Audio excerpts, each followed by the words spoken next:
এবার ক্ষমতা ফিরে পেতে জাতিসংঘের মহাসচিবকে নিয়ে দেশে ফিরলেন শেখ হাসিনা। আবারও ঘুরে যাচ্ছে শেখ হাসিনার ক্ষমতার চাকা। মহাবিপদে পড়লেন ডক্টর ইউনূস এবং তার সমন্বয়করা। বিস্তারিত জানতে দেখতে থাকুন। আপনারা দেখতে পাচ্ছেন ডক্টর ইউনূসের পদত্যাগের জন্য এখানে কিন্তু ঝাড়ু মিছিল হচ্ছে। জামাতের সন্ত্রাস নৈরাজ্যের প্রতিবাদে রাজপথে অবস্থান কর্মসূচি পালন করছে Awami League. Sheikh Hasina is coming back as the Prime Minister of Bangladesh soon.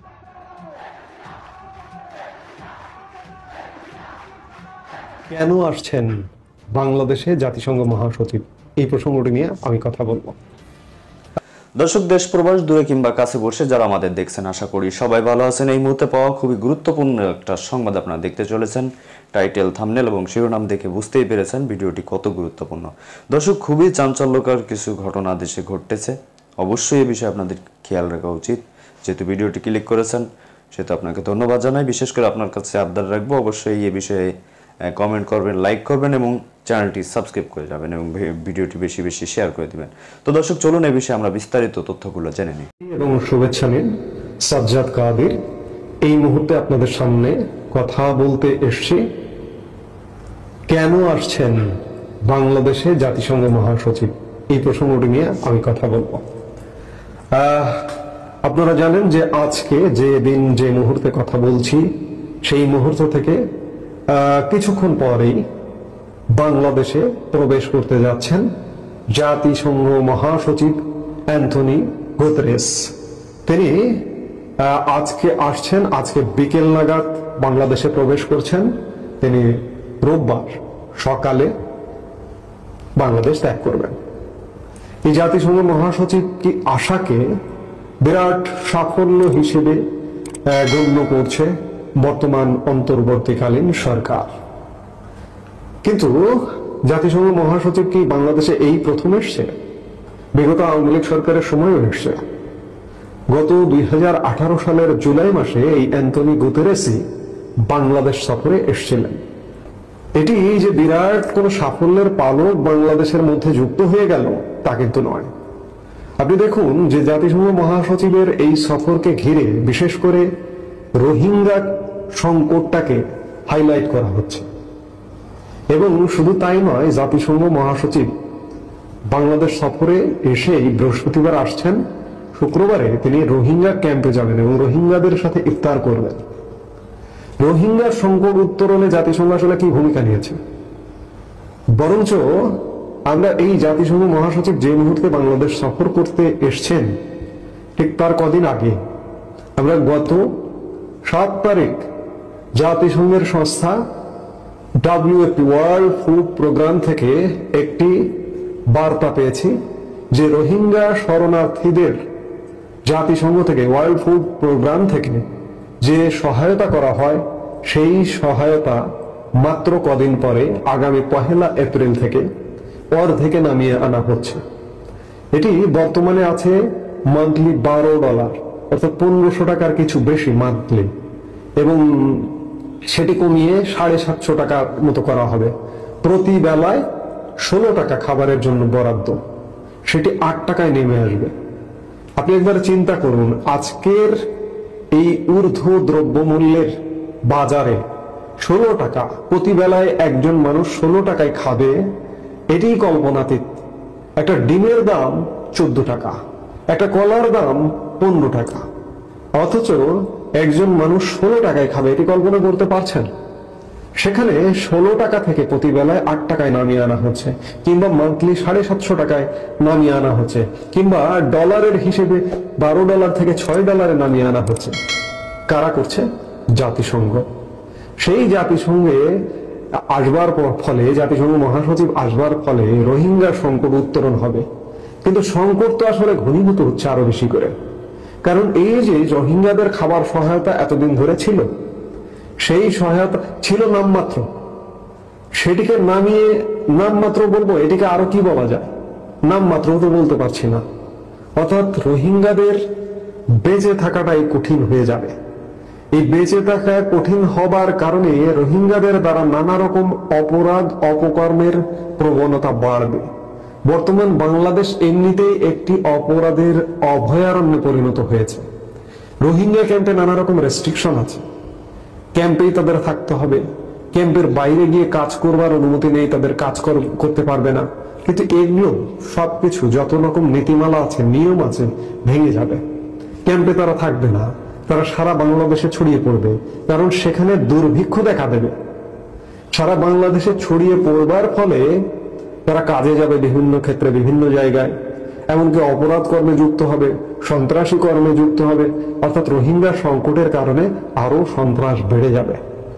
আমি মোহাম্মদ ইউনূসের সাফল্য দেখতাম যদি জাতিসংঘ মহাসচিব আসবার আগেই এই যে $12 থেকে $6 নামিয়ে না এনে এরই কমপক্ষে $50 যদি হতো, $12টা মান্থলি এক একজন রোহিঙ্গা সহায়তা ফান্ডটা যদি পার হেড $50 হতো, তাহলে আমি খুশি হতাম, আমি মোহাম্মদ ইউনূসের সাফল্য দেখতাম। কিন্তু সাফল্য তো দেখতে পাচ্ছি না।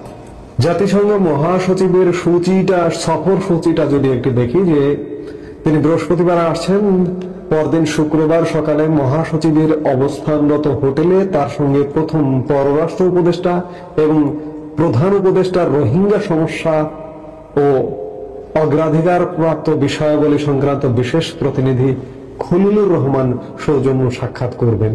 এরপর প্রধান উপদেষ্টা অধ্যাপক ইউনূসের সঙ্গে তার দপ্তরে বৈঠক করবেন জাতিসংঘ মহাসচিব। বৈঠক শেষে তারা বাংলাদেশ বিমানের একটি ফ্লাইটে করে কক্সবাজারে যাবেন এবং সেখান থেকে তারা রোহিঙ্গা ক্যাম্পে যাবেন এবং রোহিঙ্গা ক্যাম্পে গিয়ে তারা সেখানে ইফতার পার্টি আছে, সেই ইফতার পার্টিতে অংশ নেবেন। লাখখানেক রোহিঙ্গা শরণার্থীর সঙ্গে জাতিসংঘ মহাসচিব ইফতার করবেন। এরপর রাতেই তারা কক্সবাজার থেকে ঢাকার উদ্দেশ্যে রওনা দেবেন। শনিবার জাতিসংঘ কার্যালয়ে যাবেন মহাসচিব, সেখানে জাতিসংঘের কর্মীদের সঙ্গে মত বিনিময় করবেন তিনি।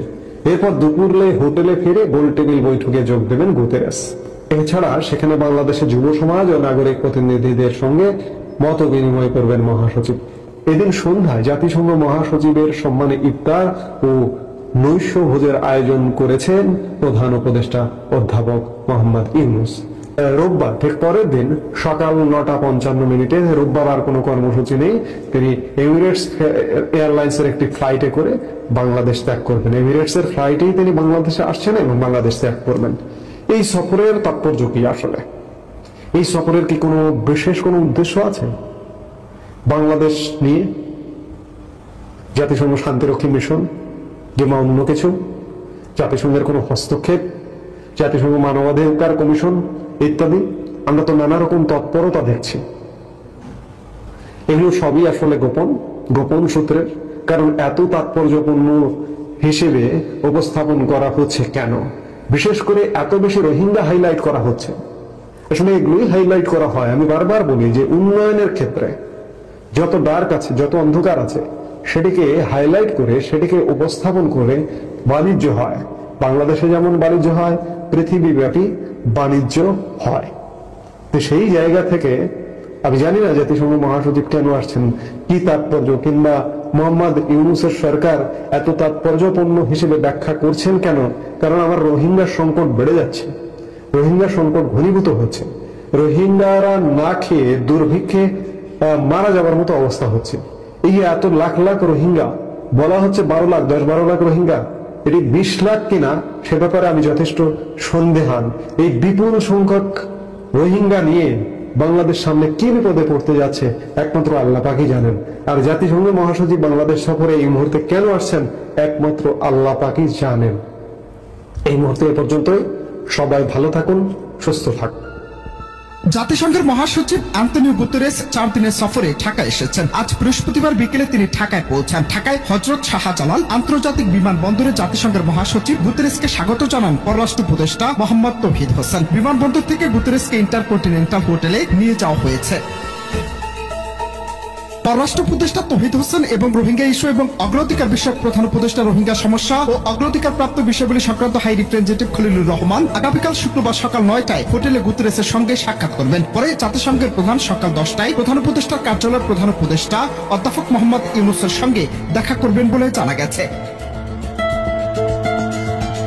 তবে তার বাংলাদেশ সফরকে এক একজন এক এক ভাবে দেখছে। কেউ কেউ মনে করছেন তিনি হাসিনা সরকারের পতনকে ঘিরে সফরে এসেছেন, কেউ কেউ তো সমীকরণ মিলিয়ে নিচ্ছেন। যদিও প্রায় 7 বছরের মাথায় দ্বিতীয় দফায় বাংলাদেশ সফরে এলেন জাতিসংঘের মহাসচিব। তার এই সফর মূলত রোহিঙ্গা সংকট এবং মানবাধিকারের প্রসঙ্গ অগ্রাধিকার পাবে বলে জানিয়েছে বিশেষ সূত্র। কক্সবাজারে 1 লাখ রোহিঙ্গার সঙ্গে ইফতার করবেন জাতিসংঘের মহাসচিব আন্তোনিও গুতেরেস ও অন্তর্বর্তী সরকারের প্রধান উপদেষ্টা অধ্যাপক মোহাম্মদ ইউনূস। অনন্ত হাসান মাসুদ, বাংলা টিভি। তো দর্শক দেখলেন খুব গুরুত্বপূর্ণ প্রতিবেদন। এতক্ষণ আমাদের সাথে থাকার জন্য সবাইকে ধন্যবাদ জানাচ্ছি। দর্শক, যেই প্রতিবেদনগুলো দেখলেন এগুলোর সাথে আপনি সহমত কিনা, খুবই গুরুত্বপূর্ণ বক্তব্য এবং ভিডিওগুলো দেখছিলেন। অবশ্যই বিষয়ে আপনাদের মতামতটা চাই। আর হ্যাঁ, আমাদের এই চ্যানেলটি সম্পূর্ণ নতুন, অবশ্যই আমাদের এই চ্যানেলটি সাবস্ক্রাইব করে রাখবেন এবং বেল আইকনটা অবশ্যই বাজিয়ে রাখবেন আর সংবাদটি শেয়ার করে দেবেন। তো ভালো থাকুন, সুস্থ থাকুন। আসসালামু আলাইকুম।